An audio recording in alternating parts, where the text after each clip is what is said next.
ఇంత మంచిగా 4 ఎకరాల రైతు నేను 4 కోట్ల ఆసాలను ఆడుకుంటుండే అంత ధీమా ఉంది. ఎంత బాగుంటే హైదరాబాద్ నుంచి అడిగితే కూడా వచ్చి మనం ఇయ్యకపోదాం భూములు డిమాండ్ పెరగానని అంత బ్రహ్మాండంగా మారుమూల ప్రాంతంలో కూడా 40 లక్షలు 50 లక్షలు ఎకరానికి ఉండే అటువంటిది సగానికి సగం పడిపోయి మొత్తం నాశనం చేశారు.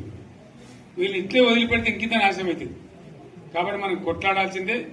నేను ఇంకొక మాట మీకు చెప్తా. ఎలక్షన్లలో నేను మస్తుగా చూసిన 50 ఏళ్లలో పార్టీలు గెలితే ఓడతాయి.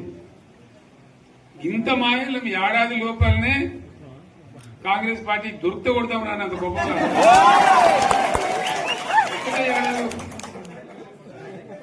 ఇంకా వాళ్ళ పొంద తెలివికి నిన్న వారి పార్టీ మంది పెట్టాలి. అదేందో పోలింగ్ పెట్టిన వాడు చూసారా మీరు? ఆ పోలింగ్ పెడితే 70% మనకు వచ్చింది, 30% మనకు.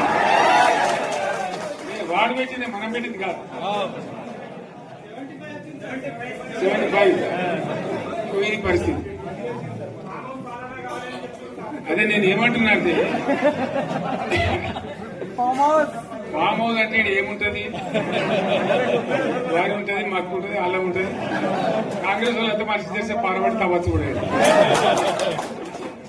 లంగత దీన్ని ఫామ్ హౌస్ అని మనం బదనాం చేసి అంతే కదా. నేను ఏమంటున్నా అంటే అన్ని మబ్బులు వీడిపోయినట్టు ప్రజలకు అన్ని తెలిసిపోతున్నాయి. మంచి ఏంది, చెడ్డ ఏంది, ఏది జరిగింది అన్ని ఇంకా ఘోరమైతుందని చెప్తున్నా. వీళ్ళ తెలివితక్కువతనానికి ఏమైంది? నిన్న మొన్న రిపోర్ట్ వచ్చింది. Comptroller and auditor general of India అని కాగ్ అంటారు దాన్ని. కాగ్ రిపోర్ట్ వచ్చింది.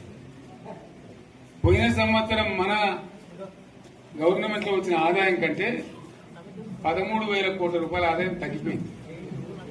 ఇంకా మార్చి పోయేవరకల్లా ఇంకో 3-4 కోట్ల అంటే 15,000 కోట్ల ఆదాయం పోతుంది. మన గవర్నమెంట్ ఉన్నప్పుడు ప్రతి ఏడాది 15,000 కోట్లు పెంచుకుంటూ పోయింది. చెప్పేసుకుంటూ పోయింది. ఏడాది 10 నుంచి 15,000 కోట్ల ఆదాయం పెరిగేది మన టైంలో. అంత జాగ్రత్తగా మనం వ్యవహారం చేస్తాం. ఇలా ఉల్టా 15,000 కోట్లు పడిపోయింది. ఇంకా వాడేమిస్తాడుగా, ఇంకో ఇస్తారా? ఇంకో 4-5 నెలలైతే జీతాలే కష్టమై దొరుకుతుంది. అందరు పెండింగ్ పెట్టి రిటైర్ అయిన దొరుకుతారు పైసలు మీకు చూస్తారు కదా పేపర్లలో.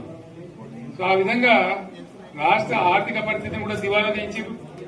ఇవాళనేం కాదు, 100కు 100% ఇప్పటికే ప్రజల నిర్ణయానికి వచ్చారు. డెఫినెట్ గా రాబోయే గవర్నమెంట్ మనదే అని అనుమానం కూడా అవసరం లేదు.